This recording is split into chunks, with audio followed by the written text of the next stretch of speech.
mengenal pula namanya Khalid bin Walid, seorang sahabat Nabi. Bahkan bukan seorang pejuang biasa, melainkan beliau adalah seorang panglima. Seorang panglima perang yang dalam umurnya yang masih muda sudah mampu mengkondisikan peperangan. Jadi kalau dibilang pemuda itu gak berguna, pemuda itu generasi sampingan, fakta membuktikan, sejarah-sejarah telah membuktikan bagaimana dalam tinta-tinta emas seorang Khalid bin Walid, pemuda tapi mampu menjadi seorang panglima. Umar ayah.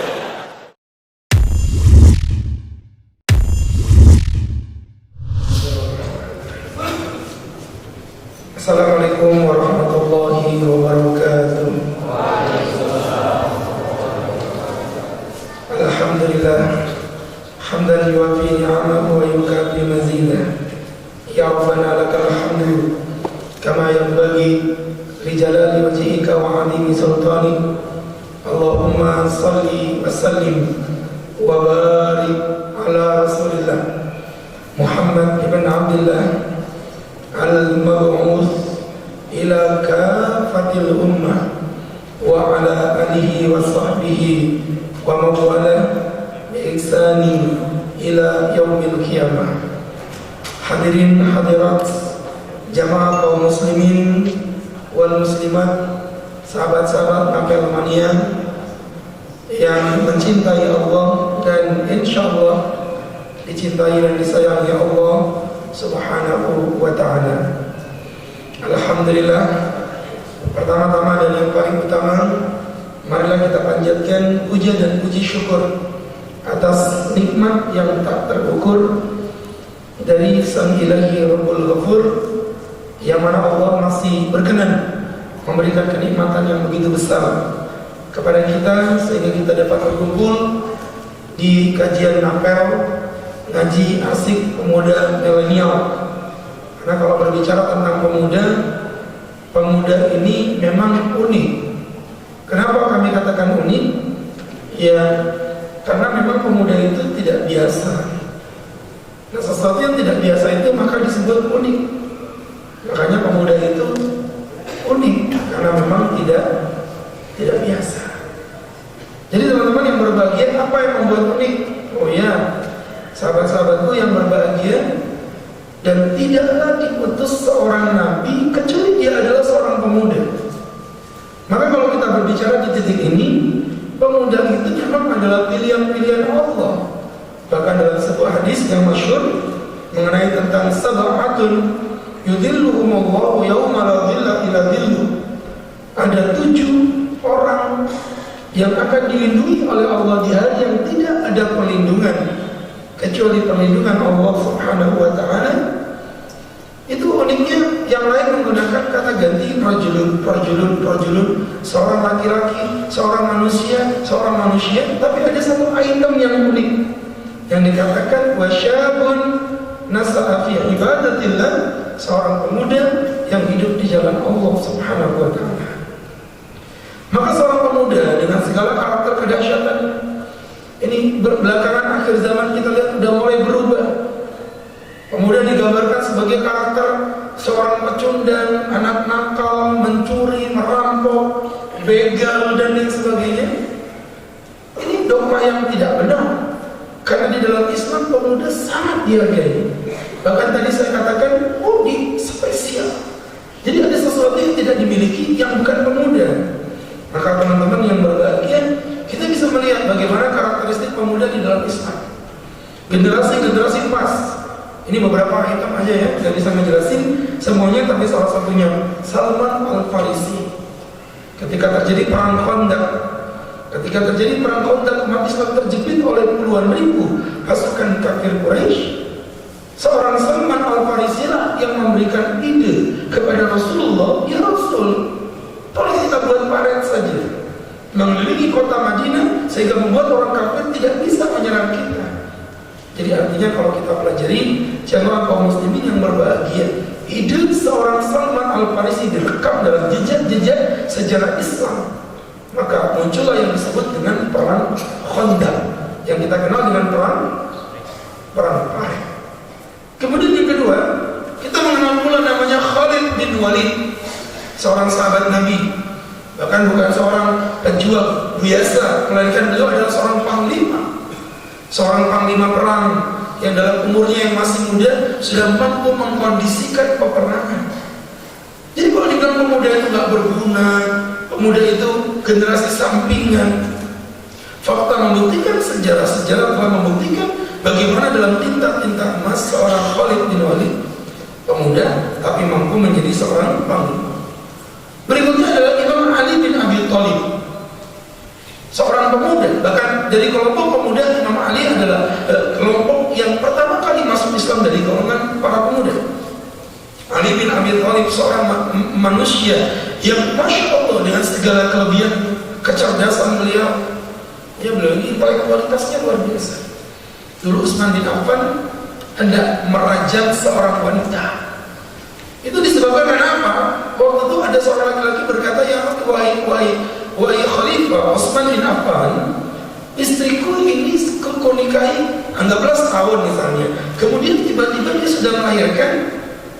Di saat umurnya itu, pernikahannya itu belum 9 bulan dengan saya. Berarti dia kan berzina. Kata Utsman, ya juga ya, berarti berzina. Kalau gitu dirajam. Walaupun si perempuan meles, tidak, aku tidak berzina.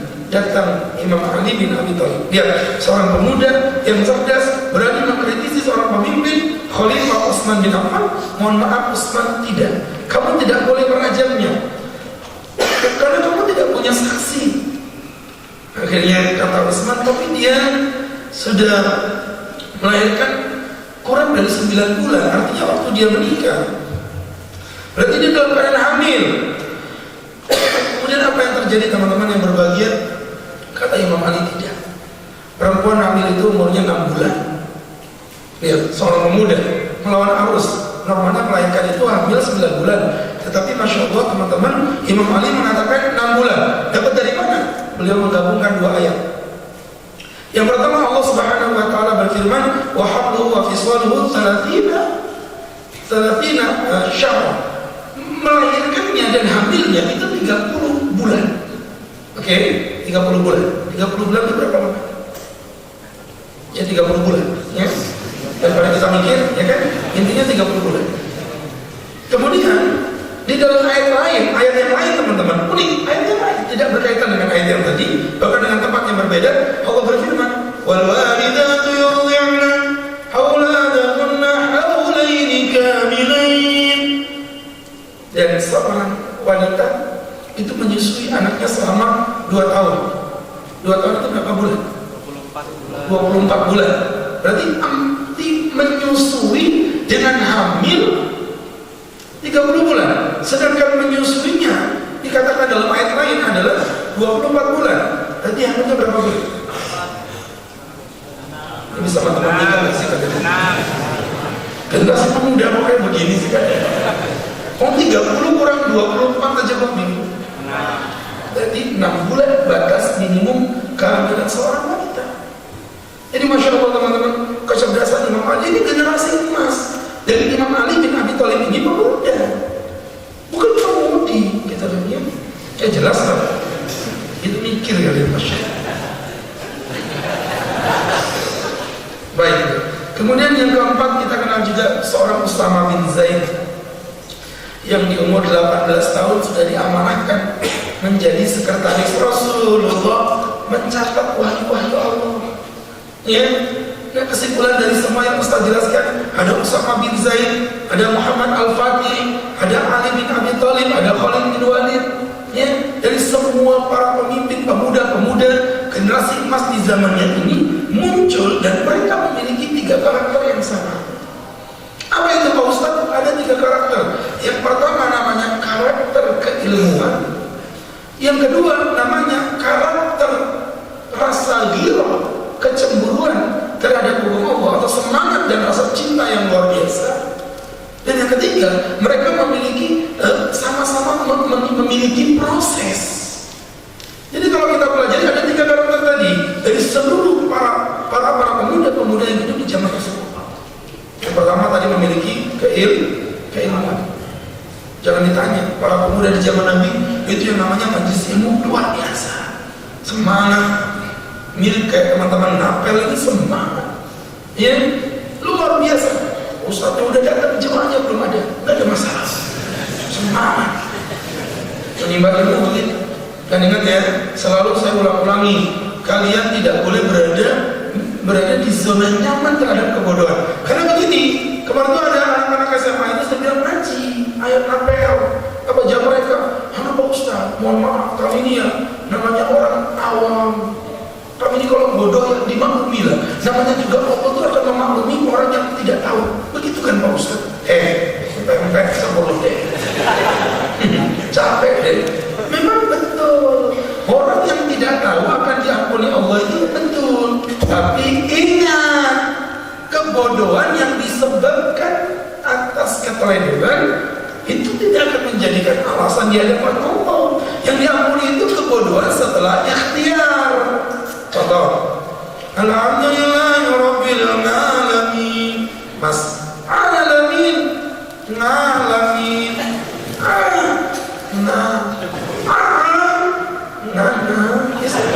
berarti desainnya dari sana udah begitu. Jadi hati-hati ya. Kalau bapak tanya, kau bodoh, kau tinggal di mana? Tinggal di mana? Di Papua begini, di Timor Leste. Tinggalmu di balik papan. Madinatul Iman, ku bela, ku bangun, ku jaga. Ruang madu Persiba, degradasi Liga 2, kalah sama Mitra Kukar. Jadi teman-teman yang berbagi, ini jadi pelajaran buat kita. Ya, kebodohan itu tidak akan menjadi alasan. Jadi ilmu, karakternya keilmuan. Yang kedua tadi rasa cinta dan semangat, ghiro, kecemburuan. Jadi zaman itu mereka kenapa bangkit perang melawan orang kafir? Karena mereka punya ghiro, kecemburuan ketika hukum Allah itu tidak dikerjakan. Orang kafir melecehkan agamanya, mereka bangkit. Beda dengan pemuda zaman sekarang, melihat kemaksiatan dia, temannya pacaran, emang gue pikirin. Kan Ustaz sudah bilang, anak-anak Napel itu bukan dididik jadi orang yang pintar. Enggak. Kalau pintar kalian kajian di luar juga banyak kok. Tapi teman-teman Napel itu dididik untuk menjadi duta-duta Allah. Menjadi apa istilahnya? Agent Allah. Menebarkan kebajikan. Kalian harus punya ghiro. Ada teman kalian maksiat bangkit. Maaf mas, gak boleh.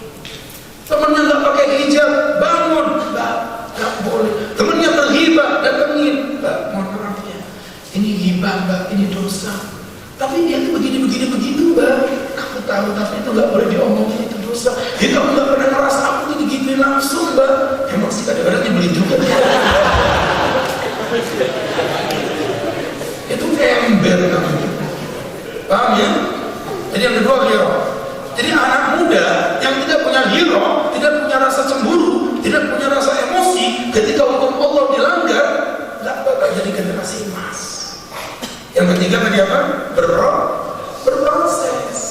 Artinya semua para pejuang-pejuang yang Ustaz sebutin tadi itu, Khalid bin Walid, Ali bin Abi Thalib, Muhammad Al-Fatih, dan lain sebagainya, ini mereka orang-orang yang terjun langsung, bukan omdo.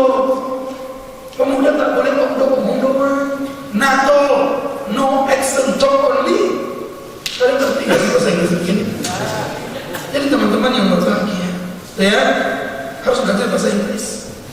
Legal or dislegal of the yaw. Itu kan gak penting kan?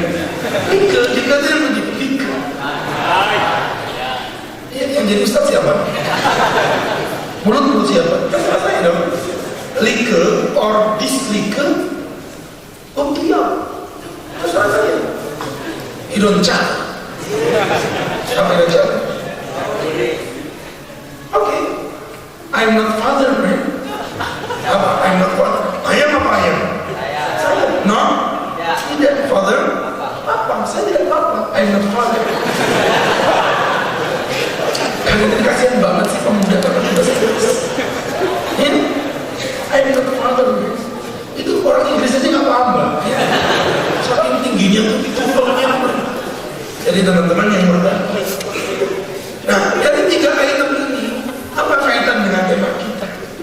Kaitan dengan tema kita adalah setelah kita belajar siapa generasi emas dan kita belajar karakter generasi emas. Sekarang giliran saya kasih tahu bahwa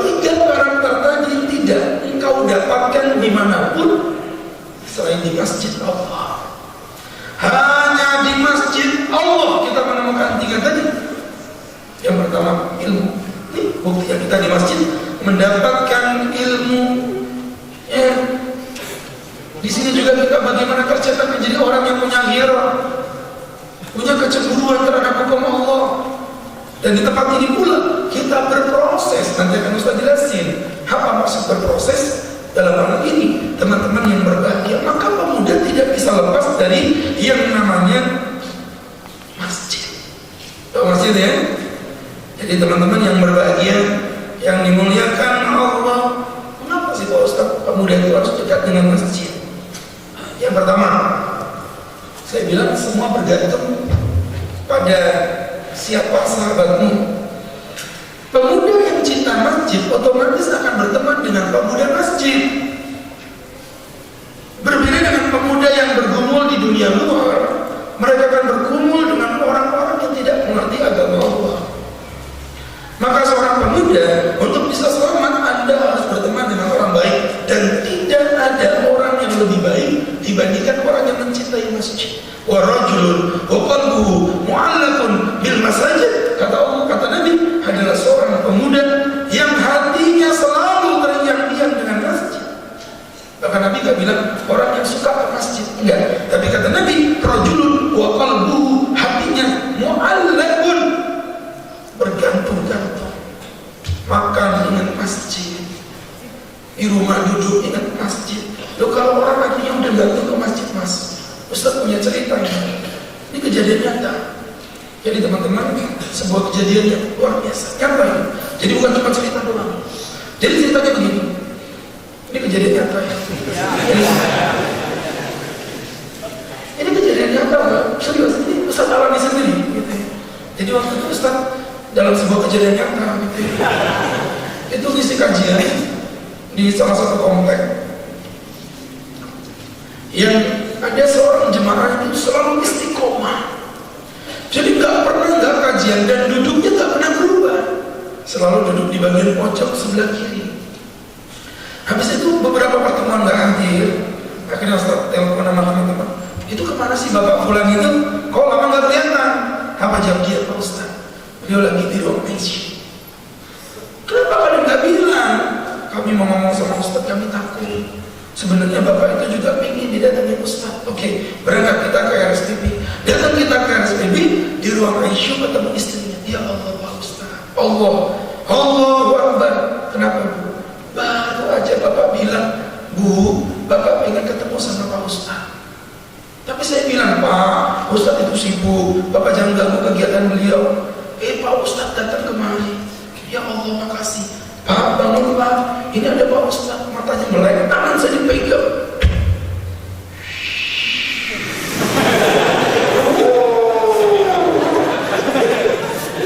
Apa merinding saja? Pak Ustaz, aku kangen masjid. Allah, orang udah sekarat di ruang ICU orang udah sekarat di ruang ICU, bisa-bisanya sempat-sempatnya mikirin, aku pingin ke masjid Pak Ustaz. Ya Allah, kita yang sehat-sehat begini suruh ke masjid malas, apalagi subuh. Saya ini gak muda Mbak, saya udah tua juga, tapi kalau sholat subuh Ustaz ini di masjid paling ganteng. Serius, lawannya kai-kai semuanya. Beda kalau di masjid Ustaz. Kalau di masjid Ustaz ini karena Ustaz langsung mengawasi, alhamdulillah. Itu satu-satunya masjid mungkin di Balikpapan, di tempat Ustaz di Karangjati, itu jemaahnya sampai full, keluar, karena nggak ada di dalam, di luar. Ya Allah, luar biasa. Ya mohon maaf ya, masjid mana? Sebutin aja. Ketepatan Ustaz diberi izin Allah untuk isi kajian di masjid-masjid besar. Sudah saya lihat semua, segede apapun masjidnya, jemaahnya tetap dikit, apalagi subuh. Kasihan. Yang imaminya itu, yang jadi makmumnya itu, yang imaminya itu. Ada makmum satu, itu tuh imamnya begayaran, balik badan, sawu subuh faku, luruskan safnya. Kata yang belakang nggak sopo tuh. Enggak ada temannya kok soal ngurusin saham itu. Jadi teman-teman yang berbahagia, jelas ya. Jadi itu tadi kalau kita berbicara, engkau berteman dengan siapa? Almar'u ala dini khalili. Seorang manusia itu imannya bergantung pada siapa sahabatnya. Nah kalau kita dekat dengan masjid, berarti kita dekat lingkungan yang baik. Makanya jangan sampai kalian nggak kumpul ke masjid. Ayo buat kegiatan di masjid. Pak Ustaz, di tempat Ustaz mungkin enak, ilmu udah jalan. Di tempat kami nggak ada. Nah justru beruntungan kalian. Kenapa? Ketika di masjid kalian, ketika di musola kalian nggak ada kegiatan ilmu, kalian beruntung. Kok bisa kan? Ya, karena dengan cara begitu berarti kalian punya satu proyek besar yang akan menjadi amal jariah buat kalian. Kumpulin, yang datang cuma 3 orang, biarin. Ya, 3 orang adain kumpul bareng. Bagaimana menghidupkan pemuda di masjid? Ayo kita giatkan kegiatan ini bang. Ayo deh, siap, bismillah, Allahu Akbar, begitu. 3 orang, tapi buat logo. Jadi benar-benar serius. Logo ilmu. Ketuanya yang pertama, wakilnya yang kedua, sekretaris yang ketiga. Habis sudah ada anggota. Tidak apa-apa, ya. Begitu teman-teman, kita harus dekat masjid supaya lingkungan kita baik. Seorang Agus Khairul Huda, alhamdulillah dengan izin Allah, semoga Allah jadi Ustaz tidak berzina. Itu bukan karena Ustaz imannya tebal, tapi karena Ustaz berkumpul dengan perempuan-perempuan salehah.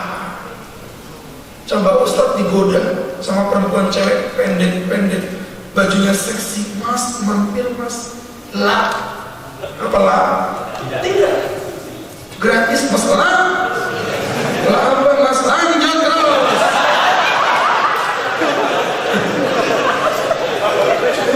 Digoda rontok juga. Kelihatan aja Ustaz ini bajunya begini, kayak baju Ustaz. Iman tipis ya. Alhamdulillah, bila pernah berzina, kan ada yang berani goda saya. Ayo berangkat sini goda, tak dalilin kau. Jadi teman-teman yang berbahagia, dengan siapa kau berteman? Itulah jiwa. Almar'u ala dini khalili. Dan di masjid kita terbentuk dengan karakter orang baik, ketemu orang baik. At-thayyibuna li-thayyibi, at-thayyibat li-thayyibi, at-thayyibatu. Ini kalau kita pelajari laki-laki yang baik akan bertemu dengan laki-laki yang baik. Oke? Jadi teman-teman yang berbahagia, perempuan yang baik ketemu dengan perempuan yang baik. Insya Allah masjid menjadi salah satu wasilah untuk kita bertemu dengan orang yang baik. Kemudian yang kedua, pemuda maksimum kekuatan, minimum pengalaman. Nah di masjid kita akan belajar maksimum kekuatan. Kekuatan itu digunakan untuk memberikan yang terbaik. Tapi minimum pengalaman, karena minim pengalaman, nanti di situ ada pengurus yang lebih tua. Memang kadang-kadang agak sedikit nyebelin berurusan dengan mereka yang lebih tua. Kalian ngapain ngeliatin saya kayak begitu? Artinya apa? Artinya kalau kita pelajari teman-teman yang dimuliakan Allah, harus sabar menghadapi orang yang lebih tua.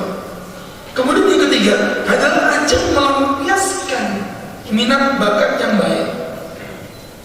Ya, jadi kalau kadang-kadang orang maksiat itu bukan karena dia pengen maksiat, tapi orang maksiat itu dikarenakan dia nggak punya kerjaan.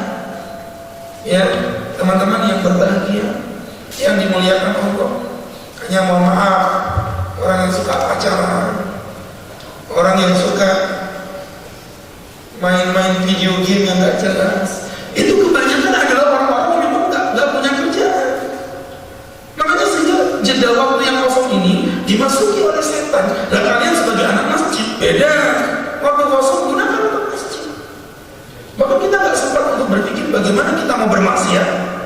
Oke, kalau kita kumpul orang banyak, maksiat itu muncul ketika kalian sendirian. Karakternya manusia teman-teman itu akan muncul maksiat kalau dia sendirian. Fitrahnya manusia itu bermaksiat itu malu kalau bareng-bareng. Itu fitrah ya. Makanya pernah nggak kalian melihat ada orang berzina di lapangan Merdeka hari Minggu pagi? Di sampingnya Lele Salome. Jangan dibayangin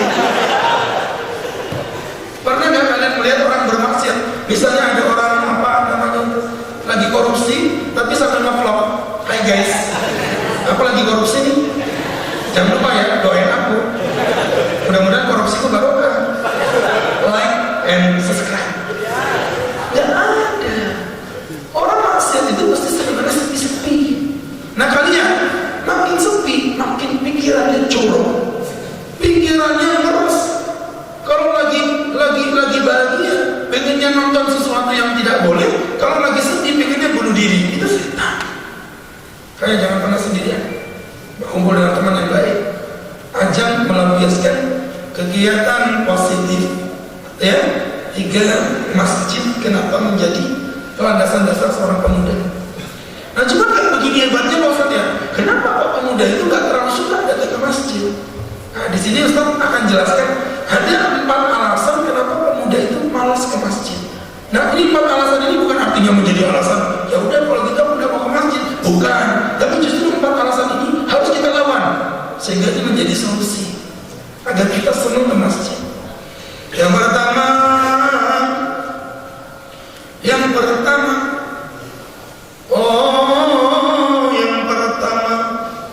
ini kalian mikir saya nyanyi lagi nyari apa yang pertama, lupa juga Ustaz. Jadi teman-teman yang berbahagia, yang pertama itu adalah minimnya kegiatan-kegiatan yang menimbulkan rasa manfaat bagi remaja. Mohon maaf, kadang-kadang pemuda itu pikir ke masjid ini pembahasannya itu orang tua semua ya. Makanya kalau pengajian di masjid-masjid saya jarang lihat pemuda. Tapi alhamdulillah kenapa ngapel sudah masuk beberapa bulan, alhamdulillah jemaahnya tetap istiqomah. Apa yang membedakan? Apa karena pengurusnya hebat? No. Apa karena ustadznya keren? No. Walaupun ada dikit-dikit. Apakah kalian di sini dikasih uang? Enggak. Apa kalian di sini dikasih kue? Enggak. Di luar mungkin banyak pengajian yang lebih keren konsumsinya. Kalian datang ke sini itu satu alasan. Apa? Karena kalian menemukan ada sesuatu yang kalian butuhkan. Itu konsepnya. Makanya temanya ya berkaitan dengan anak muda. Ya. Jomblo pasti akan berlaku. Itu kan bagus banget buat kalian. Walaupun itu sangat menyengsarakan buat saya itu. Saya kan mikir apa dalilnya ini ya. Ya. Jadi teman-teman yang berbahagia, yang dirahmati Allah. Maka yang pertama teman-teman, ini minimnya kegiatan yang dirasakan manfaatnya langsung oleh para pemuda. Dan teman-teman, kalau membuat kegiatan nanti Irma, bla bla bla dan sebagainya, kalian jangan pecah kemana-mana. Fokuslah pada kegiatan yang anak muda di situ suka. Begitu. Contoh misalnya Ustaz, anak suka olahraga. Jangan dimulai dari kajian. Buat olahraga. Main bulu tangkis. Atau yang muda misalnya futsal. Atau yang gampang lagi misalnya badminton dan sebagainya. Tidak apa-apa. Tapi komitmen ketika adzan harus berhenti. Tinggal satu Pak Ustaz. Last point. Begitu. Di depan masjidnya Pak Ustaz itu ada salon potong rambut untuk laki-laki. Hanya untuk laki-laki, bukan perempuan. Hanya untuk laki-laki. Nah kalau udah ada, stop. Ini botak setengah. Permisi Pak, ini berhubung udah adzan. Jadi kami mau tutup. Kalau Bapak mau pergi, silakan, gratis bayar. Tapi kalau Bapak mau sholat dulu, monggo. Nanti kita lanjutkan setelah sholat. Maaf, loh, jangan meremehkan bahasa-bahasa begitu loh. Itu akan menjadi bahasa gaul di 2021. Setelah Balikpapan menjadi ibu kota. Bukan lo, gue, ikam, ulun, ba'ampi.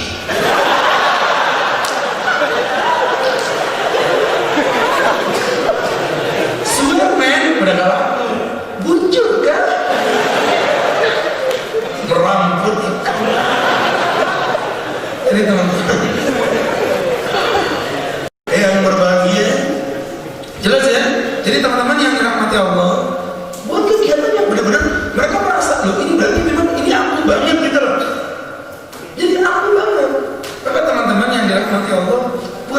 tema kajian tentang konsep pernikahan, kejombloan, buat konsep tentang kepemudaan yang dirasakan itu apa sih sebagai pemuda itu, gimana sih sehingga bisa berkeluh kesah, ya itu yang membuat kenapa ngapel. Alhamdulillah dengan izin Allah berikan kekuatan teman-teman. Ini kajian gak pakai dana, ini bukan kajian partai, bukan kajian politik yang berhambur uang, yang datang dijemput pakai mobil, pulang diantar. Kalian ini datang tak dijemput, pulang tak diantar, udah kayak jelangkung kalian ini. Tapi kenapa konsistensi itu tetap ada? Alhamdulillah wa syukurillah, Allah yang memberkati hati kita semua. Mohon maaf teman-teman, hari ini saya off, ini hari libur, saya mau santai di rumah, semua saya off kan, kecuali ngapel. Karena ini kajian harus kita konsistenkan.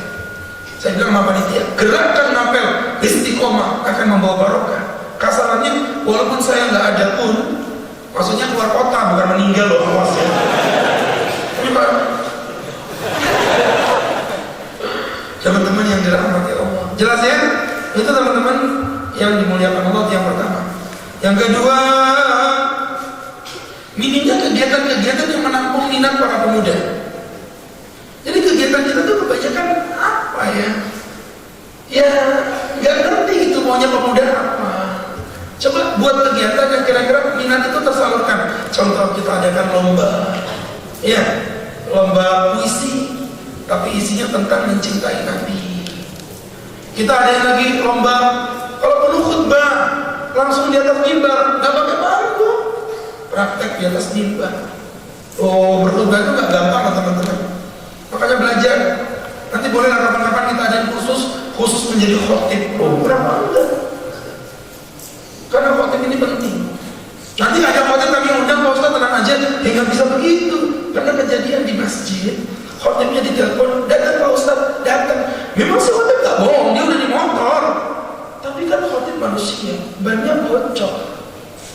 Akhirnya berhenti, nyari tambal nggak ada, HP ketinggalan, nggak bisa parkir masjid. Pengurus bingung ini gimana nih? Nggak ada khotib ini, ditelepon nggak angkat. Akhirnya jemaah udah resah. Pengurus maju ke depan, bapak-bapak sidang Jumat yang berbahagia, berhubung khotib tidak datang, maka sholat Jumat kita tunda ke hari Sabtu.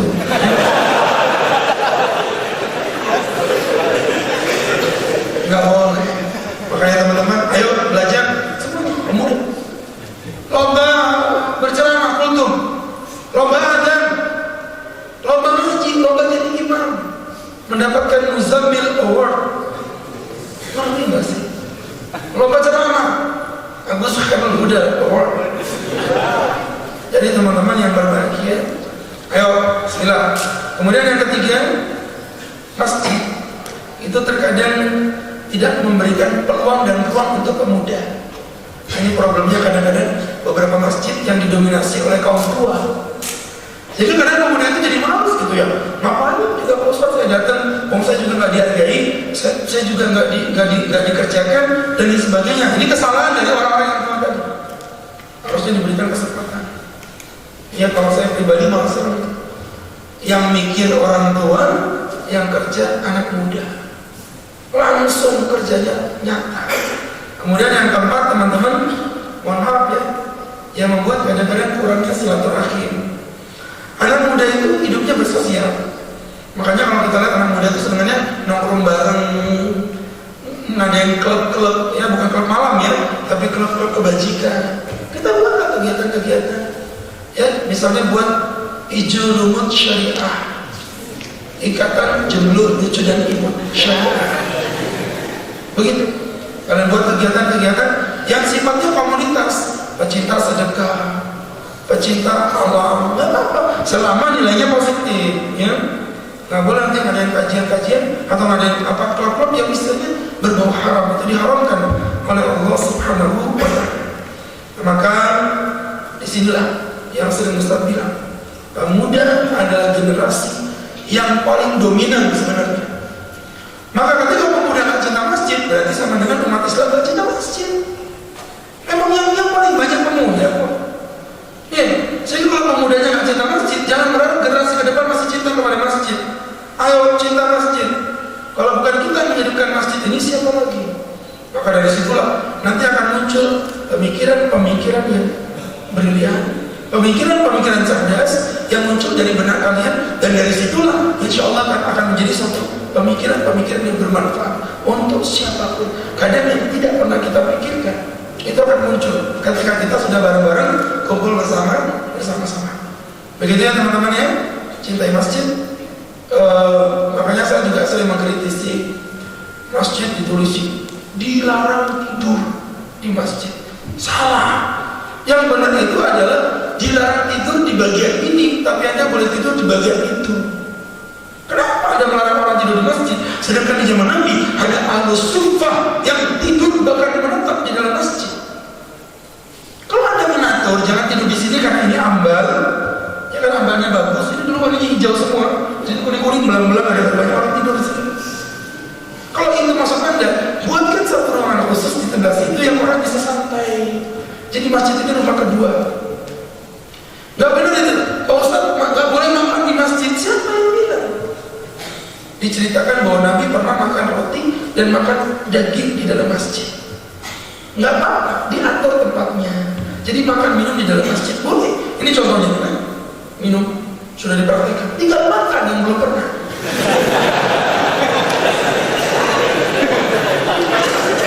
Ibnu Umar itu di zaman muda, beliau itu tidur, makan, minum di masjid. Ya, jadi teman-teman, mohon maaf, biasakan kita tuh. Teman-teman malam minggu udah nongkrong di masjid aja yuk, tiduran bareng, subuh bangun. Ya, subuh bangun ikut sholat subuh berjamaah, pulang. Lalu itu di beberapa perkampungan, di pedesaan-pedesaan, di daerah Jawa maupun Sumatera, seperti itu pemuda itu kalau malam minggu, berapa nggak tidur di rumah, tidur di masjid.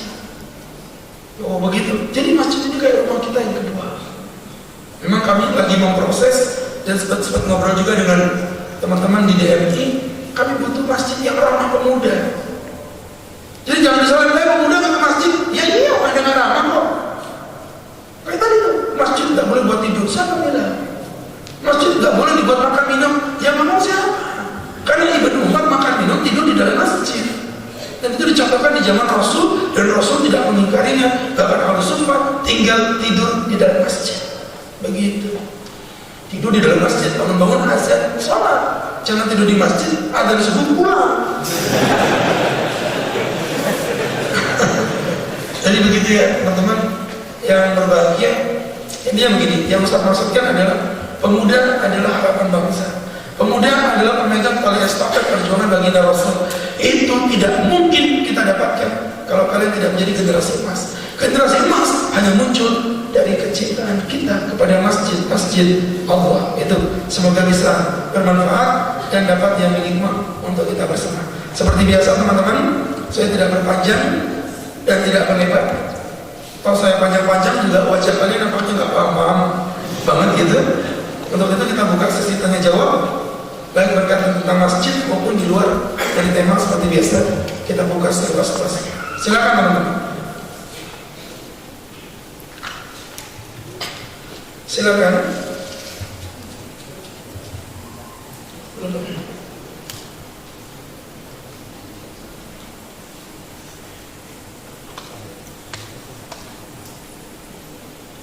Ya, silakan. Pertanyaan pertama, bagaimana jika dalam satu kampus orang atasnya tidak mendukung kegiatan lomba dakwah, lembaga dakwah, bahkan menyebarkan paham radikal? Bagaimana solusi Ustaz terhadap anggota dari lembaga dakwah di kampus tersebut? Oh, maksudnya kita ngadain lomba yang bersifat Islami, kita dipersusah. Yang ada lembaga kampus itu malah menyebarkan paham-paham yang bersifat radikal. Jadi begini teman-teman, makanya Ustaz sering bilang, la Islam illa bil jamaah. Tidak ada Islam tanpa jamaah. Wala jama'ata illa bil imarah. Dan tidak ada jamaah tanpa kepemimpinan. Wala imarata illa bil ta'ah. Dan tidak ada kepemimpinan tanpa ketaatan. Maknanya apa? Untuk memberikan yang terbaik, memang kita harus merebut kekuasaan. Gak boleh umat Islam jadi bawahan. Gak boleh umat Islam harus disupport memegang kekuasaan. Nah kayak begitu ini muncul kenapa? Karena antum hanya menjadi bagian dari bawahan itu sendiri. Ya, kalau memang mereka yang mendominasi seperti itu, ya memang susah. Tapi kalau kita mau berjuang, kita perjuangkan. Apa salahnya kegiatan ini? Kalau antum hanya mengikuti pendapat antum, ini lembaga dakwah bakal bubar. Karena nggak semua seperti antum. Apalagi kalau sudah menyebabkan paham-paham radikal, bagaimana membuat orang Islam menjadi benci dengan orang kafir secara berlebihan, membabi buta. Nggak boleh. Orang kafir ini dibagi menjadi dua. Ada kafir dhimmi, ada kafir harbi. Dhimmi itu yang tidak menyerang kita nggak boleh jahat sama mereka. Tapi kalau harbi, mereka nyerang kita, lawan. Ente jual, ane beli. Begitu. Ya kan? Jangankan kita manusia, kucing aja diinjek gigit kok. Gitu loh. Jadi artinya apa? Teman-teman yang berbahagia, seekor hewan pun akan membela dirinya. Kalau itu berbeda. Nah kalau radikalisme yang Anda maksudkan adalah membenci setiap orang yang berbeda agama, bahkan membenci setiap orang, mohon maaf, naudzubillah, yang sama-sama Islam, tetapi berbeda pemahaman. Ketemu, assalamualaikum, itu tuh udah langsung dijawab. Dilihat dulu mukanya, ais, inyal, bukan bubuhan. Ini tuh pahamnya pada paham sunnah aja. Ummah gitu ya. Oh bahkan ini liberal. Apalagi liberal lebih parah ini pemahaman liberal. Jadi lembaga dakwahnya malah menyebarkan kegiatan-kegiatan paham-paham liberal. Oh lebih ngeri. Kalian tahu liberal ya? Pemahaman yang hanya menggunakan analogi logika tanpa menggunakan dogma dalil. Banyak dari kampus, hati-hati kalian. Kemarin saya ceramah tentang kurban. Dikasih HP-nya buat saya. Pertanyaannya pakai HP, keren. Awas baterainya habis. Jadi teman-teman yang berbahagia, paham liberal itu gini. Dia menggunakan analogi logika dan membuat dogma-dogma dalil. Saya kemarin ceramah di salah satu kampus terkenal di Samarinda. Saya nggak bisa sebutin nama kampusnya. Inisialnya gak usah, gak enak ya. Karena ini live. Sekarang ini Masya Allah ternyata Nampel udah nyampe sampai ke Samarinda. Makanya teman-teman yang berbahagia di kampus ini, saya lagi ceramah tentang bab kurban. Ada seorang perempuan berparas ayu cantik, umur 21 tahun, mata belotot, hidung mancung, bibir mungil, tinggi badan 173, lebar badan 29,4 cm. Ini manusia apa tongkat ya? Apa yang terjadi? Saya lagi ceramah tentang kurban. Interupsi Pak Ustaz. Ya Mbak. Pak Ustaz, mohon maaf ya. Itu apa ya? Hewan yang nggak boleh dikurbankan itu apa tuh? Ada 4. Yang pertama aurah, buta. Al-bayyin awwam, yang jelas butanya. Yang kedua arja. Al-bayyin arjwa, buntung yang jelas buntungnya. Yang ketiga maridhah. Al-bayyin mardua, yang sakit-sakitan yang jelas sakitnya. Yang keempat adalah hazina, allati la tunqa, yang terlalu kurus, yang sangat kurus sekali wujudnya. Itu hadis sahih. Sahih. Riwayat siapa? Barra bin Azib. Diriwayatkan di mana? Ibn Majah. Tapi hadis ini berlawanan dengan logika. Saya nggak terima Pak Ustaz. Wih, bisanya ini hadis sahih Mbak. Kok kamu tolak gimana? Nggak bisa kan? Kalau saya itu nggak boleh korban hewan yang kurus, wajar karena nggak ada dagingnya.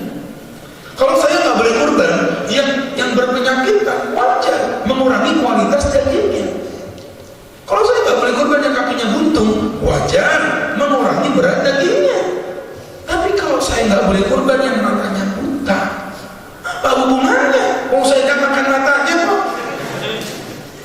Ya, memang dari sana begitu. Gimana sih? Nggak bisa kan? Ini nggak logis. Terus mau apa? Logika kan Pak Ustaz. Oh nantang. Baik. Kalau kau nantang, saya akan jawab. Kamu tahu nggak kenapa kita disuruh kurban? Nggak tahu Pak Ustaz. Itu hewan kurbanmu akan menjadi kendaraanmu menuju surga. Lalu kalau sapimu matanya buta,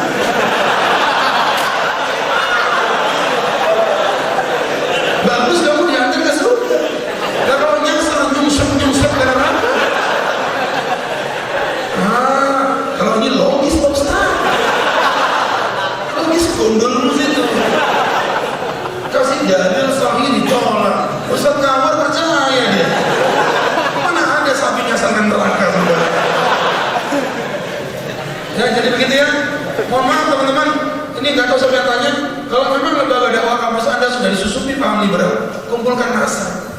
Untuk apa? Melakukan satu perubahan sistem. Ya, kalian harus punya kekuatan untuk bisa melakukan kebajikan. Seorang Nabi Muhammad dakwahnya lebih meluas daripada Nabi Isa, karena Nabi Isa terdolimi, Nabi Muhammad di atas, sehingga Islam lebih cepat berkembang di saat itu dibandingkan ajaran Nabi Isa. Sehingga berangkat dari situlah teman-teman yang berbahagia, ini harus dilawan, nggak boleh, karena udah masuk dalam paham liberal. Kemudian berikutnya, bagaimana cara menanamkan akidah kepada sahabat yang ingin berhijrah, tapi ada rasa takut untuk berubah jadi lebih baik, takut dari teman, orang tua mengkritiki perubahan. Orang berhijrah itu teman-teman, namanya orang berubah itu pasti ada rasa sakit.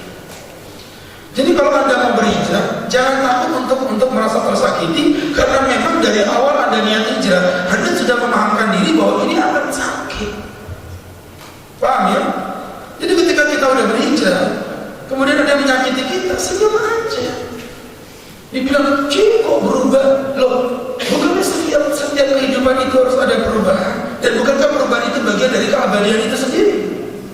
Sehingga berangkat dari situ, kalau orang hijrah yang difokuskan cuma dua. Siapa itu Pak Ustaz? Dirinya sendiri dan Allah. Orang lain mau ngomong apa terserah. Emang gitu kadang-kadang lebih berat orang hijrah teman-teman. Tuh babanya pakai hijab dari kecil udah biasa. Tapi orang nggak pernah pakai hijab, tahu-tahu pakai hijab. Cie, mulai kapan mau Allah? Kadang-kadang mulutnya ember gitu ya.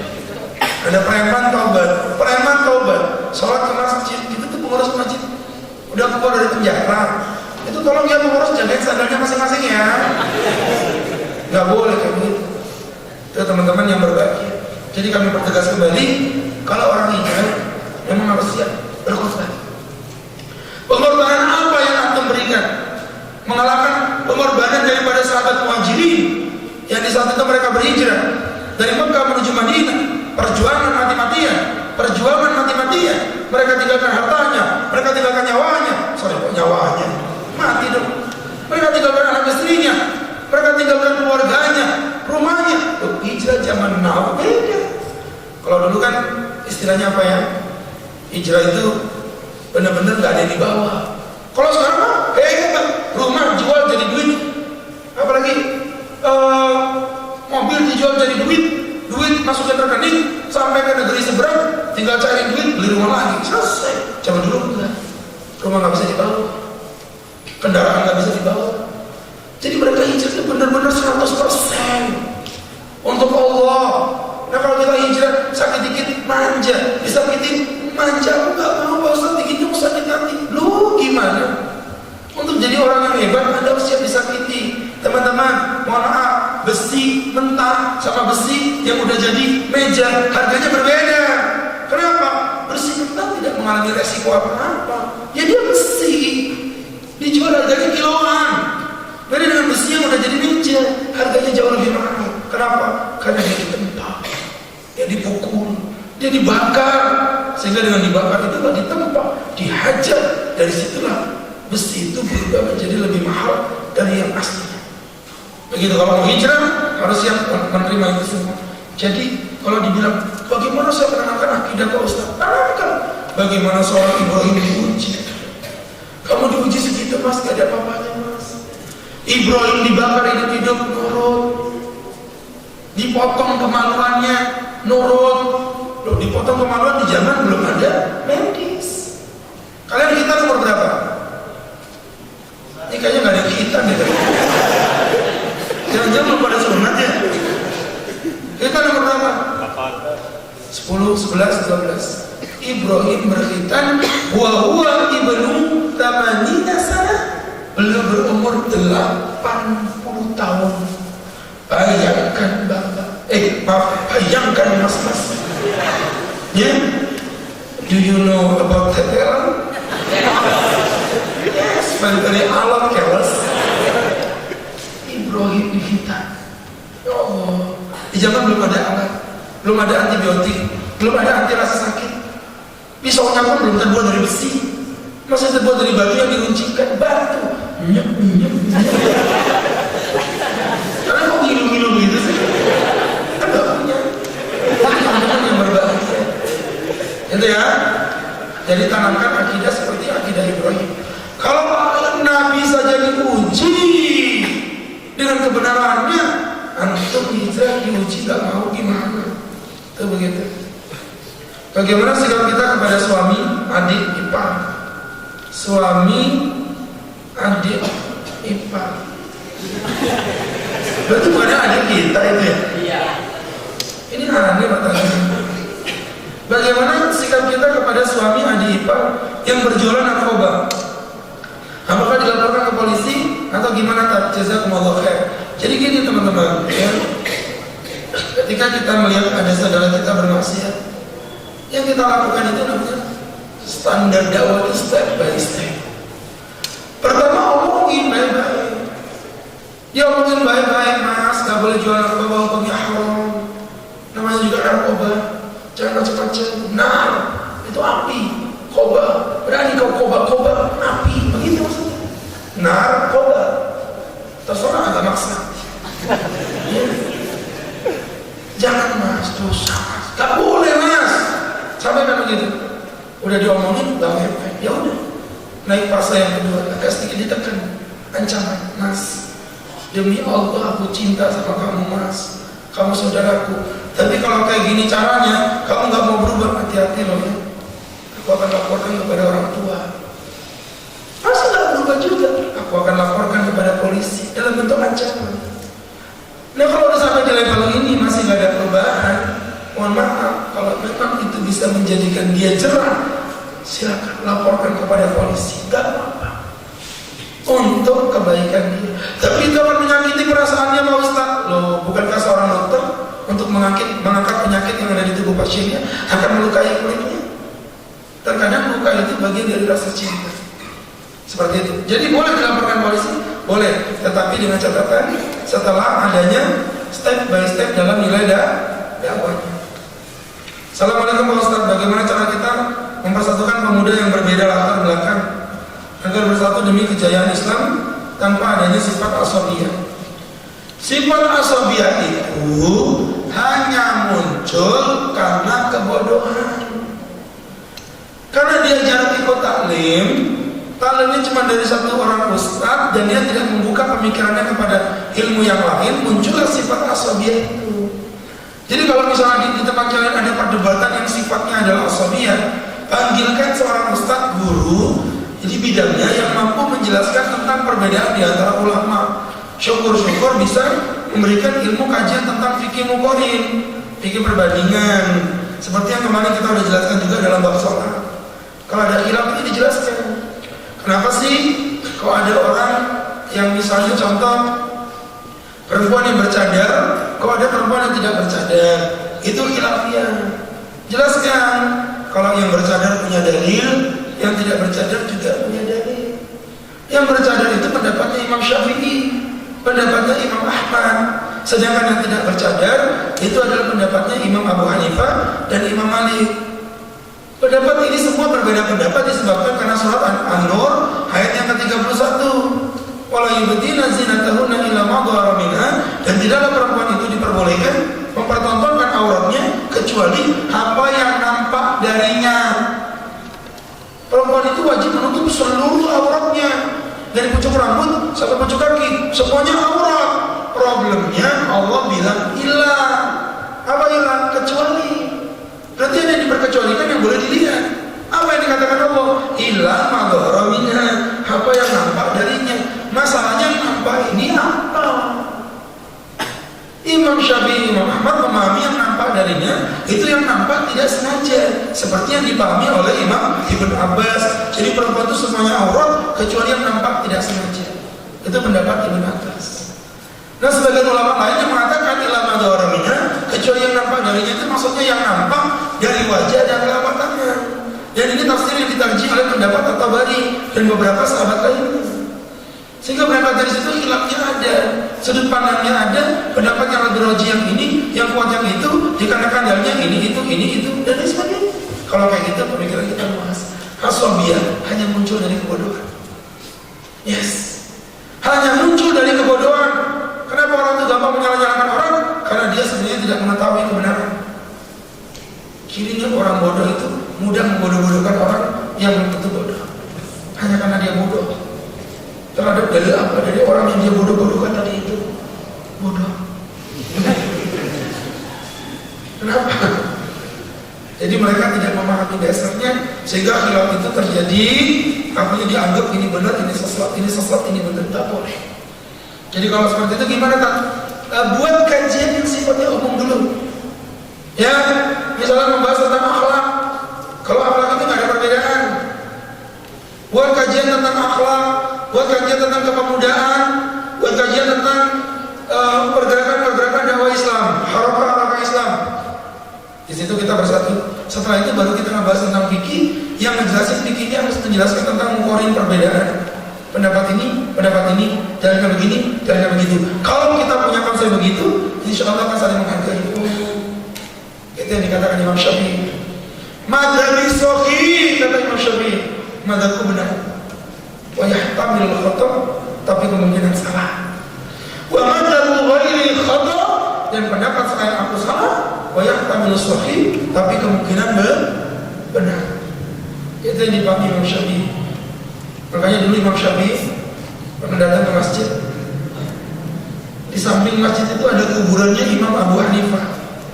Imam Abu Hanifah ini tidak berkunut. Mereka nggak berkunut. Akhirnya Imam Syafi'i sholat jadi imam, nggak pakai kunut, subuh-subuh. Makmumnya bilang, Imam, kan sampean yang menganjurkan kami untuk berkunut. Kok sampai nggak berkunut? Apa jawab dia? Ihtiraman Islam bil maqam. Untuk menghargai orang yang ada di dalam makam itu. Siapa itu? Imam Abu Janda ya, Abu Janda. Kita ini kok Imam Abu begitu. Oke, saya pikir jelas ya. Kalau lihat kanan dikit, Masya Allah. Lihat kiri dikit, Astagfirullah. Ini ngomong apa sih? Lihat dari depan, wah. Dari belakang, bah. Saya ingin hijrah secara full Pak Ustaz. Namun ya karena faktor lingkungan sering terhambat dan saya masih nurut orang tua. Maaf panjang kali, sangat panjang sangat Ustaz. Oh ada depan. Bagian yang bertanya silakan ambil kertasnya. Ini apa lah?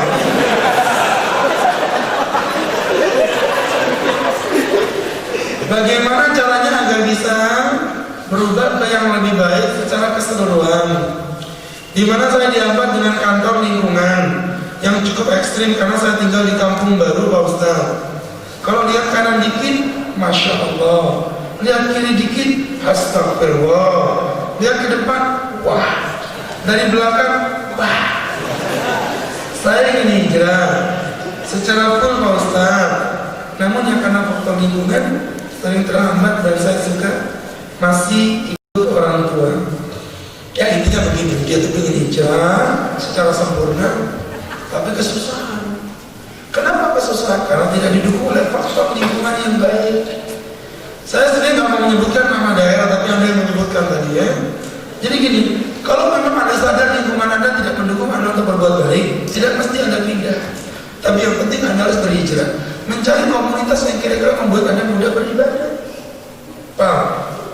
Pak Ustaz, saya tinggal di lingkungan yang tidak ada kajian. Itu bukan artinya kalian menyalah-nyalakan lingkungannya, tapi kalian harus berkreatif. Dengan zaman teknologi, sekarang sudah ada YouTube, sudah ada Google, sudah ada kajian-kajian dan lain sebagainya. Monggo diikuti. Ya, kajian apapun silakan. Termasuk yang Ustaz buat, ya ada link untuk komunitas Kopi Mocha, komunitas pecinta fikih moderat dan terbuka. Bisa di follow di Instagram maupun di Facebook ataupun di YouTube. Jadi teman-teman, di situ kajian-kajian kita akan share melalui link digital. Nanti ke depan kita akan buka pertanyaan umum. Ini belum, masih permulaan. Jadi begitu ya teman-teman ya. Keluar, cari komunitas di luar yang kira-kira membuat kalian jadi orang baik.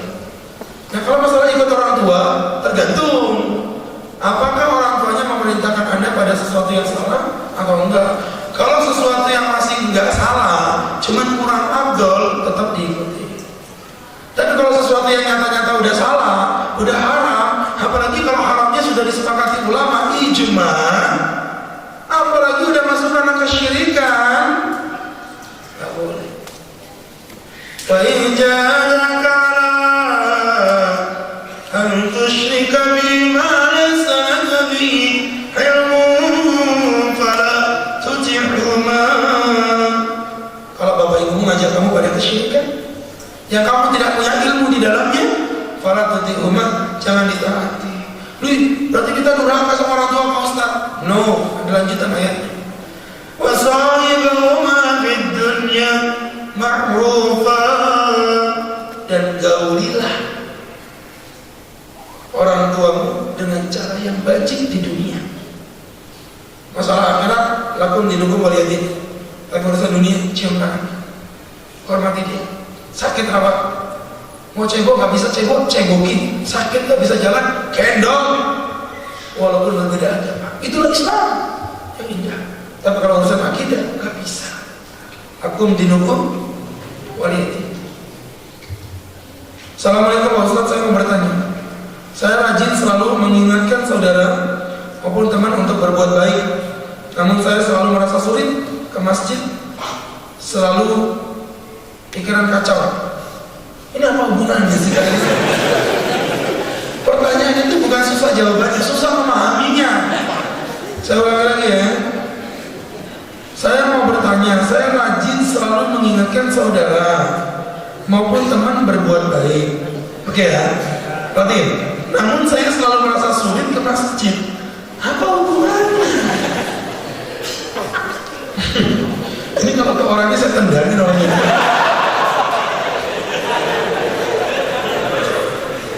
Gimana saya ini harus menjawabnya? Baik, saya akan jawabin aja.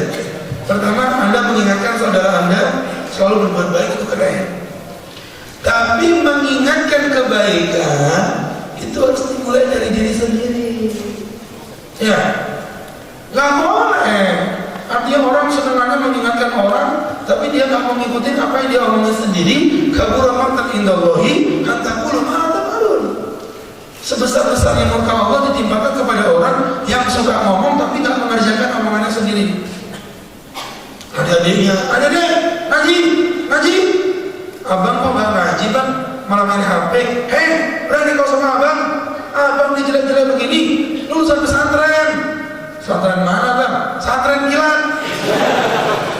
2 hari, saya sakit, sakit bolos. Ya. Jadi teman-teman yang berbahagia, mungkin yang dia rasakan itu ya, mungkin hanya dia dan Allah yang tahu.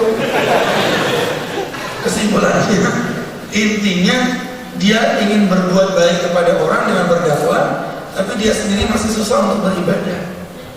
Ya, lepas itu apa saya jadi orang sempurna dulu baru berdakwah? Wah, kalau orang berdakwah itu sempurna, seorang Agus Khairul Huda pun tidak layak untuk berdakwah. Ya, tidak layak untuk berdakwah. Seperti itu. Jadi berdakwahlah, dan dakwah itu kadang-kadang menjadi malu untuk berbuat maksiat. Paham ya? Bismillah. Ustaz mau tanya, gimana pendekatannya ke pihak orang tua sebagai pengurus masjid ketika tidak ingin adanya irma? Oh, kalau tadi saya mengkritisi, itu tuh orang tua tuh nggak memberikan kesempatan anak muda. Ini pertamanya ekstrim. Yang nggak memberi kesempatan malah bapaknya sendiri. Tapi menyalahkan pihak anak muda ketika ada kegiatan di masjid, tidak ada kontribusi anak muda. Jadi gini teman-teman, apapun yang terjadi, gaya komunikasi kepada orang tua itu adalah kita harus menghormati. Dan orang tua, apapun yang terjadi, komunikasi gaya kepada anak muda harus menyayangi. Itulah yang dimaksudkan Nabi, laisa minna man lam yarham saghirana, bukan bagian dari umatku yang tidak cinta dan sayang kepada yang kecil, walam yahtarim kabirona, dan tidak menghargai orang yang lebih tua. Ini kata kuncinya. Kepada yang lebih tua, hargai. Kepada yang lebih kecil, sayangi. Paham ya? Kalau kita udah ketemu kata kuncinya, maka sekarang kita mau ngomong sama orang tua. Caranya gimana? hargai pendapat mereka. Walaupun bisa jadi tanda kutip itu kolot. Tahu kolot ya? Biasa celananya pakai ibu-ibu yang agak longgar itu. Kolor sembarangan aja. Kolot. Kolot. Masya Allah. Hari ini nuansanya pada mancing emosi saya. Baik. Jadi itu teman-teman, itu tadi namanya kolot. Maka datangi. Kalau orang Jawa itu nyebutnya kula nuwun. Apa kula nuwun itu? Kalau orang Karangjati itu nyebutnya excuse me. Ya, datangin 5 orang, 10 orang datang. Bahkan kalau perlu hargai dengan cara apa? Mohon izin dulu. Pak Anci, mohon maaf, kami dari anak muda dari 2 orang ingin ketemu. Yang ngomong itu jangan yang tanya ini, yang tanya kan anaknya. Jangan, suruh orang lain. Ini mau ngobrol Pak Haji sebentar. Ya sudah malam ini ya. Baik Pak Haji datang. Jelaskan, Pak Haji, kami anak-anak Irma punya kegiatan bla bla bla. Nah kami juga ingin kerjasama dengan bapak-bapak pengurus masjid. Kalau bapak-bapak pengurus masjid punya pekerjaan apa, kami disuruh gak apa-apa Pak Haji. Kami anak-anak muda ini siap kok membantu. Ikuti aja alur berpikirnya. Ketika kalian udah jadi panitia, munculkan sesuatu yang unik. Contoh, misalnya, mohon maaf ya, panitia mengadakan acara syukuran Idul Adha, ada daging-daging kurban. Anak muda tampilkan, buat dari kertas bentuk kambing-kambingan, apa namanya, bagikan ke anak-anak kecil, ya, dan lain sebagainya. Adakan lomba-lomba buat adik-adik kecil, menebak bentuk-bentuk hewan, dongeng-dongeng kambing, ketemu sama unta, mbing, iya unta, apa kabar mbing? Aku udah meninggal dunia. Paham ya? Nah, di sela-sela itu nanti orang tuh akan berpikir, anaknya ini kreatif juga ya. Gitu loh maksud Ustaz. Tapi jangan yang ini ya, karena di statusnya kan anaknya pengurusnya ceritanya. Orang lain suruh maju ke depan, mas kalian berpikir, nanti aku dari belakang support. Iya Mbak, kasihan Mbak, anak-anak muda harus digerakkan Mbak. Begitu, nggak berani Pak Ustaz, orangnya angker, tulis aja 5 meter. Panggil Ustaz yang sudah kong kali kong dengan kalian. Pak Ustaz, kami punya kendala begini. Oh ya sudah, nanti tolong ceramahnya begini. Pak Haji, malam ini ada Ustaz berceramah, kami mohon izin ini. Boleh nggak masalah biaya transportasi kami yang tanggung? Ya sudah apa? Nah, ceramah di sini dibahas biar enak ngomong. Ya, sebagian lagi saya yakin orang tua itu nggak semuanya begini. Maka kalian cari orang tua yang support kalian, bukan untuk madu domba ya, tapi tujuannya untuk mencari dukungan. Gimana ya Pak Haji? Haji yang itu nggak memperbolehkan. Haji siapa? Haji Muhyiddin. Haji Muhyiddin ya? Jualan bubur. Begitu. Jadi itu trik-triknya begitu kurang lebih. Bagaimana hukumnya bila seorang akhwat memiliki saudari tiri dan tinggal serumah dengan saya dan orang tua? Bagaimana cara menjaga batasan aurat bagi saya akhwat dengan saudara tiri saya? Gini ya, ini saudari tiri yang gimana nih? Karena saudari tiri itu pemahamannya bisa jadi 2. Kalau saudara tiri maksud Anda adalah bapak Anda menikah dengan janda, bapak Anda itu menikah dengan janda, Anda anaknya bapak tadi kan? Atau gimana ya? Gini aja gini, Ustaz Agus menikah dengan seorang perempuan namanya Dewi Persik. Dewi Persik kan banyak mas. Nah Ustaz punya anak, Dewi Persik punya anak, begitu. Maka Ustaz dengan Dewi Persik namanya suami istri. Ini kok kayak kecewa banget. Kenapa sih? Kayak gak ikhlas Ustaz bahagia gitu. Jadi Ustaz nikah dengan Dewi Persik. Dewi Persik punya anak, sebut saja namanya Tekota. Oh kembali Ustaz dengan Ustaz Tekota, Dewi Persik anaknya susu beruang. Nah, susu beruang dengan Ustaz namanya bapak tiri. Berarti Ustaz dengan susu beruang ini mahram, dengan catatan Ustaz sudah menggauli Dewi Persik, itu syarat. Dan itu nggak perlu ditanya, pasti.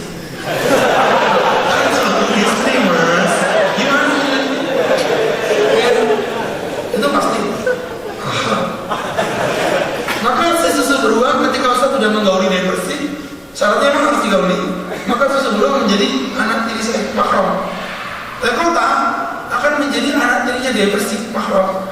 Tetapi ini dengan ini kadang-kadang ada orang menyebut namanya saudari tiri. Kalau ini bukan, ini mereka bukan mahram.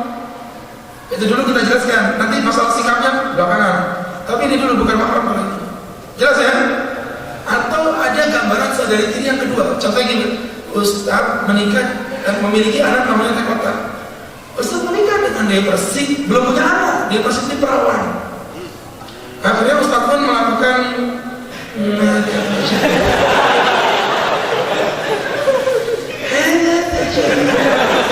ya kan?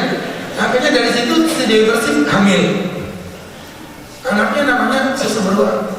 Nah kalau ini beneran ini namanya saudari tiri, karena bapaknya satu, ya kan? Walaupun ibunya dua, ibunya Tekota dengan perempuan sebelumnya namanya Aitinting.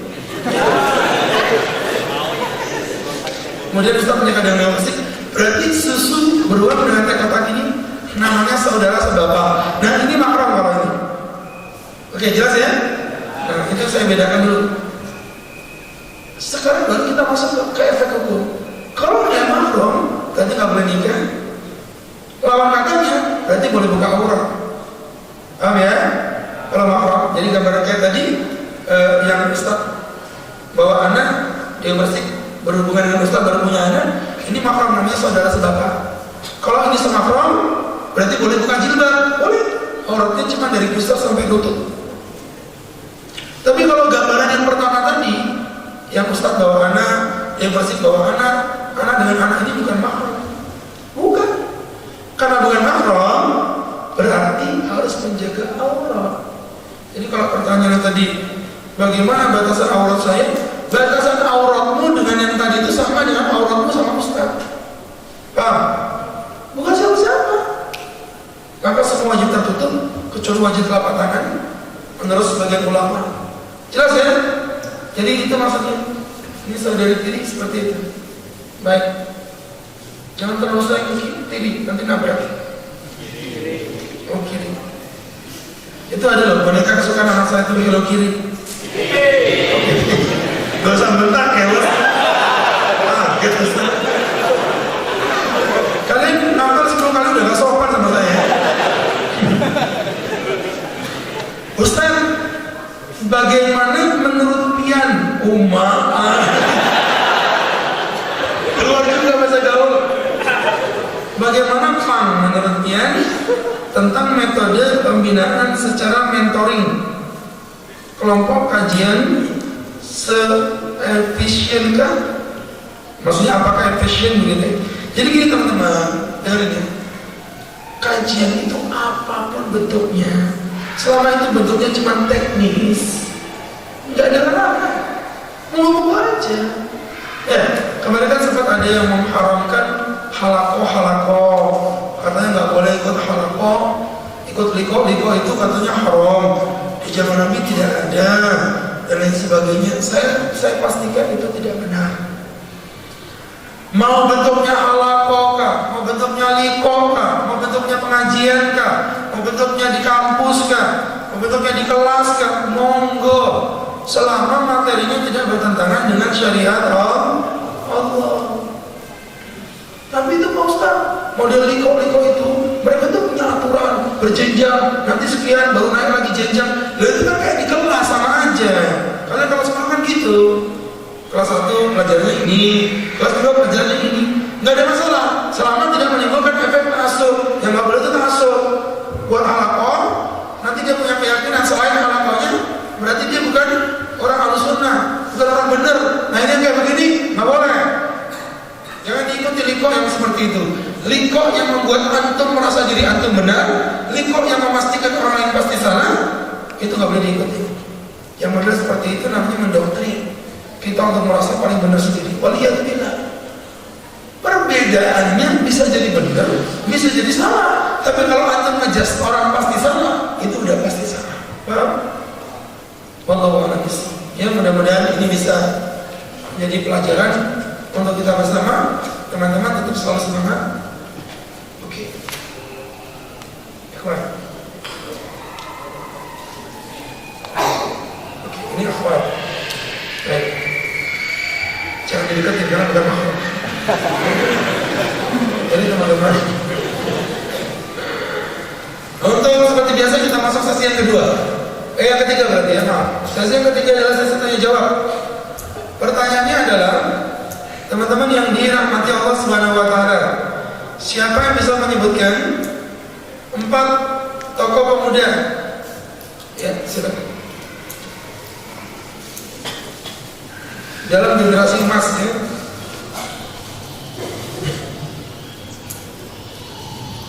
Assalamualaikum warahmatullahi wabarakatuh. Assalamualaikum warahmatullahi wabarakatuh.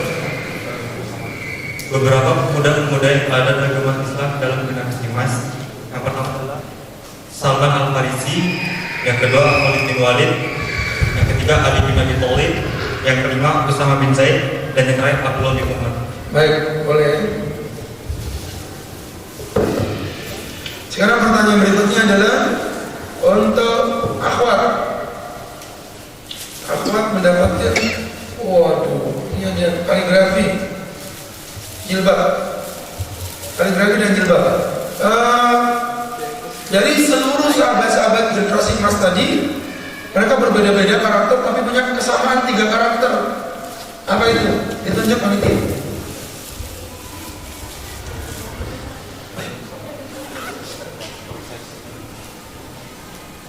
Assalamualaikum warahmatullahi wabarakatuh. Assalamualaikum. Karakter yang pertama yaitu karakter keilmuan, yaitu yang memiliki keilmuan. Yang kedua karakter jiroh, yaitu yang memiliki kecemburuan atau rasa cinta dan semangat. Yang ketiga adalah berproses. Ya, betul. Kembali ke ikhwan. Pertanyaan berikutnya adalah, sebutkan ya, apa ya? Sebutkan 4 alasan kenapa pemuda tidak mau ke masjid. Mari kita tunjuk. Assalamualaikum warahmatullahi wabarakatuh. Salam. 4 alasan pemuda tidak ikut masjid. Di antaranya yang pertama, minimnya kegiatan yang menimbulkan manfaat bagi pemuda. Kemudian kedua, minimnya kegiatan yang menampung minat pemuda. Kemudian yang ketiga, masjid tidak memberikan peluang bagi pemuda. Yang terakhir, kurangnya jalinan silaturahmi. Yang terakhir adalah akhwat yang mendapatkan jam zikir kandungan biji emas 24 karat. 24 karat, luar biasa. Karat yang biasa dibuat di kedai. Baik teman-teman yang berbahagia, pertanyaan yang terakhir untuk para akhwat adalah sebutkan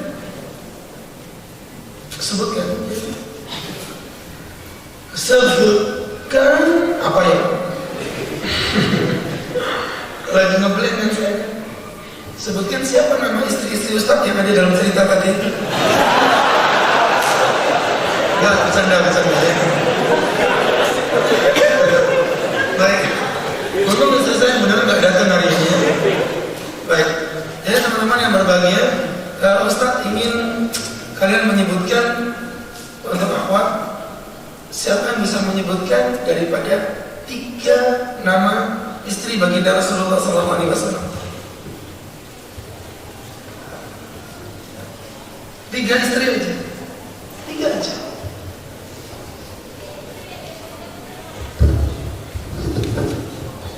Panitia ditunjuk ya, saya nggak ikut-ikut.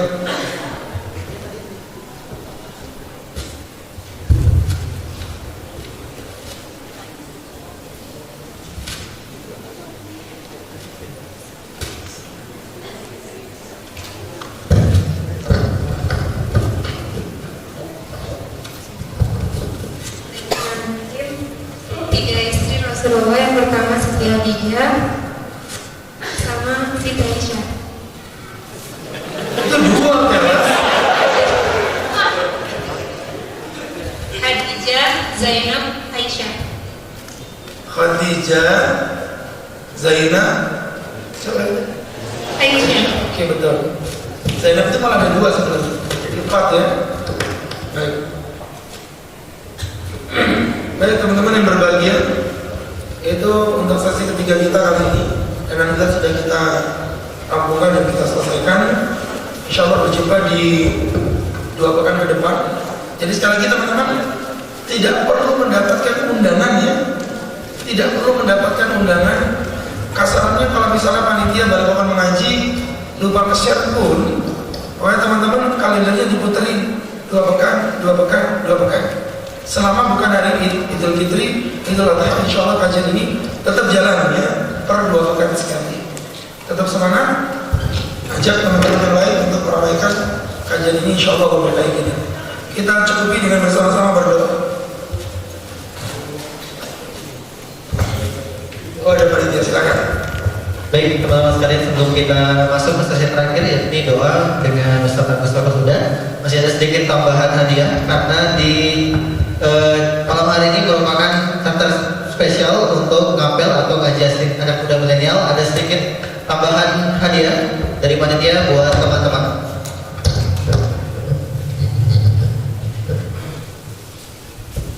Pertama, buat teman-teman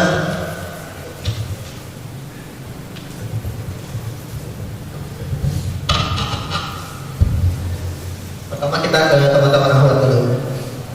Saya mau tanya buat teman-teman akhwat, siapa yang paling banyak hadir di ngapel?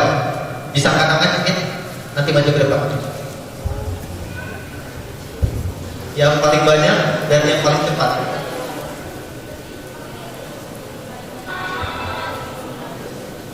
Siapa? Angkat tangan aja, jangan malu-malu. Hadir. Ada? Ada yang angkat tangan? Lumayan ya? Kalau nggak ada, saya jual. Ada? Oke, kita tunggu. Akhwat mas. Kalau ada ya, Iwan. Kita langsung ke Iwan dulu. Siapa yang paling banyak datang ke kakak? Ya. Yang belakang boleh maju ke depan. Kok kayak kenal banyak. Ganti. Siapa? Masih rambut dari depan ya. Siapa yang paling banyak? Gak apa-apa, angkat tangan aja. Gak ditanya macam-macam. Angkat tangan aja. Tapi alhamdulillah Ustaz, berarti orang-orangnya jujur ya. Yang 10 kali datang ada 9. Nah, Mas, silakan maju ke depan. Saya 10 kali.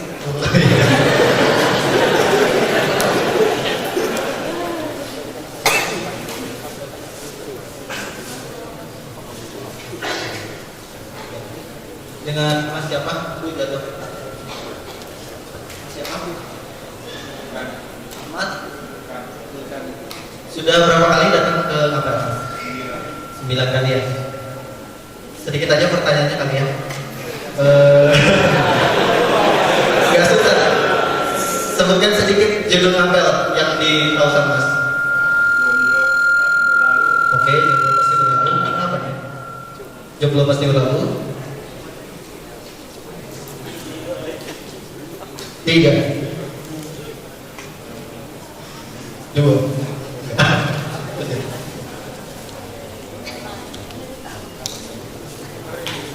yang kemarin malam ini juga nggak apa-apa.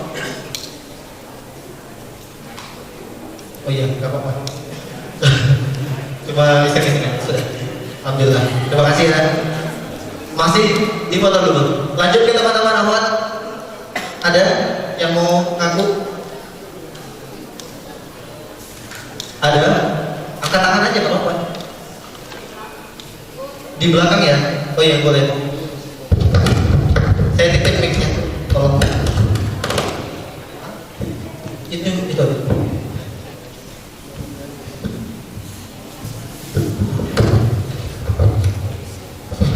Nanti kita juga cek di absennya. Kalau di absen ternyata nggak masuk 9 kali, kita tarik kembali hadiahnya. Kejam kita.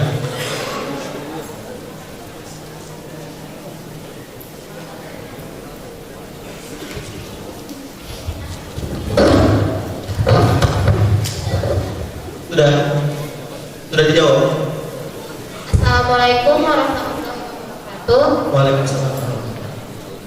Saya ikut ngapel udah sampai chapter 10, nggak pernah absen. Wih, luar biasa. Bisa sebutkan judulnya? My Hijrah, My Adventure. Ya, satu. Jomblo pasti berlalu. Dua. Terus sama sholat bersama Nabi. Oh iya, sudah. Tiga. Baik, saya. Langsung saya kasih adanya ya. Saya titip ke depan.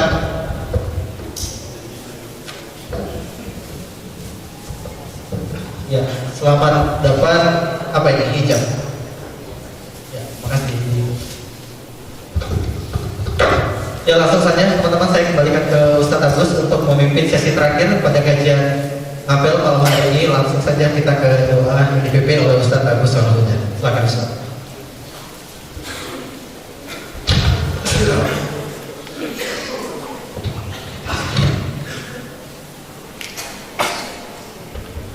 Bismillahirrahmanirrahim. Sama-sama kita berdoa kepada Allah Subhanahu wa taala. Bismillahirrahmanirrahim. Alhamdulillahirabbil alamin. Salatu wassalamu ala sayyidil mursalin wa ala alihi wa sahbihi ajma'in. Allahumma ighfir dhunubana wastur uyubana wa nawwir qulubana wa waj'alna bi nuril iman. La tada' lana dhanban illa ghafarta wala aiban illa satarta wala hajatan illa adaita wala hamman illa farajta. Rabbana, ampuni dosa-dosa kami ya Allah, dosa kedua orang tua kami, dosa orang-orang yang mencintai dan yang amat kami cintai. Rabbana, jika di masa lalu kami jarang dekat dengan masjid, Rabb, ampuni dosa-dosa kami. Begitu banyak kemaksiatan yang kami lakukan. Kami lebih suka nongkrong di tempat tongkrongan dibandingkan duduk di rumahmu yang maha mulia. Kami ingin bertobat ya Rabb, kami ingin kembali kepadamu. Maka terimalah taubat kami ini, taubat dari seluruh kemaksiatan yang pernah kami lakukan di masa lalu kami. Rabbana, terima kasih Kau pertemukan kami dengan majelis taklim yang penuh dengan berkah ini, sehingga membuat kami semakin banyak memiliki teman, sehingga kami semakin banyak untuk memiliki sahabat. Maka dengan teman-teman dan sahabat ini, kami mohon ya Rabb, masukkan kami ke dalam surga bersama seluruh keluarga besar ngapel yang ada di masjid ini ya Rabb. Rabbana, kami mohon kepadamu, dosa kami begitu besar membunuh, namun kami yakin ampunan dan kasih sayangmu lebih besar dari tumpukan dosa yang kami miliki di masa lalu kami, terkhusus dosa kami kepada kedua orang tua kami. Ya Rabbana, kepada ayah kami yang telah bekerja dengan begitu semangat untuk bisa menafkahi hidup kami, kepada ayah kami yang bahkan mendoakan kami di saat kami tidak menyadarinya, kepada ayah kami yang selalu mengangkat kami di saat kami ketiduran di luar rumah ataupun ketiduran di luar ruangan, beliau yang mengangkat kami ke dalam kamar kami. Rabbana, kami bersumpah demi keagunganmu, ayah kami telah melaksanakan kewajibannya dengan sebaik-baiknya kepada kami, maka kami mohon jangan Kau biarkan lapan api neraka menyentuh kulitnya ya Allah. Begitu pula kepada ibu kami mohon kepadamu ya Allah, berkailah ibu kami, cintailah ibu kami. Jika ibu kami masih hidup, berkailah hidupnya, jauhkan dari penyakit apapun yang menimpa dirinya, atau jika mereka memang sudah sakit, maka kami mohon sembuhkan penyakit-penyakitnya ya Allah. Begitu pula kepada ibu kami, jika memang ibu kami telah meninggal dunia, lapangkan kuburannya, lapangkan kuburannya ya Allah. Berapa banyak kalimat-kalimat yang menyakiti perasaannya ya Allah, berapa banyak sikap-sikap kami yang melukai hatinya ya Allah. Padahal mereka lah yang telah melahirkan kami. Mereka berjuang dengan tetesan darah, mempertaruhkan nyawa untuk mengeluarkan kami sehingga kami dapat mencicipi indahnya hidup di muka bumi yang fana ini. Betapa bodohnya kami ya Allah, yang tidak menyadari keindahan orang tua kami. Rabbana, berikan kami kesempatan untuk membahagiakan hati orang tua kami, maka jadikan kami anak-anak yang saleh, Jadikan kami qurrata a'yun bagi kedua orang tua kami. Maka berikan kami kekuatan untuk selalu datang dan duduk di dalam masjid-masjid-Mu yang mulia, agar kiranya orang tua kami bangga dengan apa yang kami lakukan ini, ya Allah. Rabbana, Engkau yang memerintahkan kami untuk berdoa. Kini kami telah berdoa, maka pertemukan kami dengan kajian apel di kajian-kajian berikutnya. Namun jika Engkau mengambil nyawa kami, namun jika Engkau memang berkehendak mengambil nyawa kami, maka matikan kami dalam keadaan husnul khatimah, ya Allah. Jangan Kau matikan kami dengan keadaan su'ul khatimah. Rabbana, Engkau Maha melihat, lihatlah tangan kami. Engkau Maha memandang, pandanglah wajah kami yang memelas penuh ibah ini, ya Allah. Kami mohon Rabbana, jadikan kajian ini sebagai syafaat yang kelak akan menyeret kami masuk ke dalam surga-Mu. Jauhkan kami dari api neraka-Mu yang membakar tubuh kami. Rabbana ya Hayyu ya Qayyum, birahmatika nastaghits wa min adzabika nastajir, birahmatika la takilna ila anfusina wa la ila ahadin min khalqika tarfata 'ain. Rabbana atina fid dunya hasanah wa fil akhirati hasanah wa qina adzabannar. Wa sallallahu ala sayyidina Muhammad nabiyil ummi wa ala alihi wa sahbihi wa sallam, warzuqna lahu al-mutaba'ati lahu zahiran wa batinan ya arhamar rahimin. Bifadli subhanaka rabbika rabbil izzati amma yasifun, salamun alal mursalin, walhamdulillahi rabbil alamin. Sahabat-sahabatku yang berbahagia, semoga Allah memberkahi kita. Billahi taufiq wal hidayah. Assalamualaikum warahmatullahi wabarakatuh.